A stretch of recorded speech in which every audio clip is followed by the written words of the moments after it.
try to find the sunny side of life.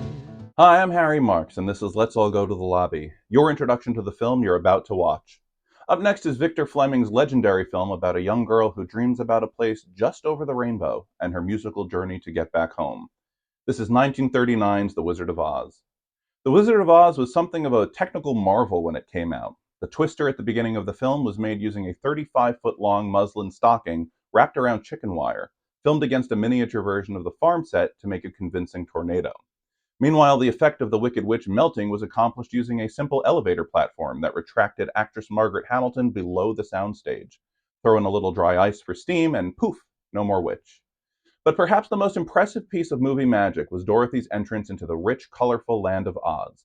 Before the days of computer-generated imagery, producer Mervyn LeRoy had a special version of the house's interior front door painted in sepia tones. Judy Garland's body double, Bobby Cochet, also wore a sepia-colored dress and makeup to match.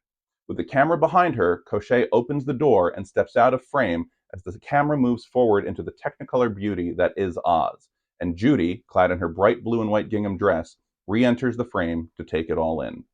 According to the Library of Congress, The Wizard of Oz is the most watched film in movie history and was a massive success for MGM upon its release.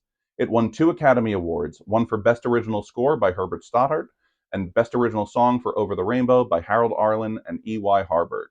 In fact, Over the Rainbow almost didn't make it into the film at all. After the final cut was shown to test audiences, it was deemed too long and several numbers had to be cut to bring the runtime down. One of those was Over the Rainbow, which studio head Louis B. Mayer felt held up the film. But Arlen and Harburg wouldn't have it. They begged Mayer to leave it in.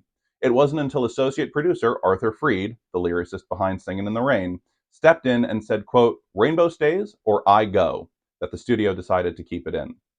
Meanwhile, the film's production was somewhat grueling, mostly due to the elaborate costumes.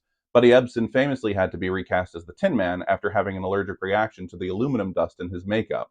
He was hospitalized and the studio refused to wait for him to recover, so they cast Jack Haley as his replacement. Margaret Hamilton also suffered due to her green copper-based makeup, which dyed her skin for weeks after filming her scenes as the Wicked Witch of the West. As for Burt Lahr, who played the Cowardly Lion, part of his costume was made from real lion skin and fur, adding an unsettling authenticity to his performance. But perhaps the most interesting costume belonged to Frank Morgan, who played both Professor Marvel and the Wizard, among several other roles.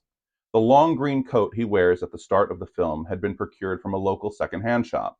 While trying on his costume for some test shots before production began, Morgan emptied out his pockets and noticed a name stitched on the inside.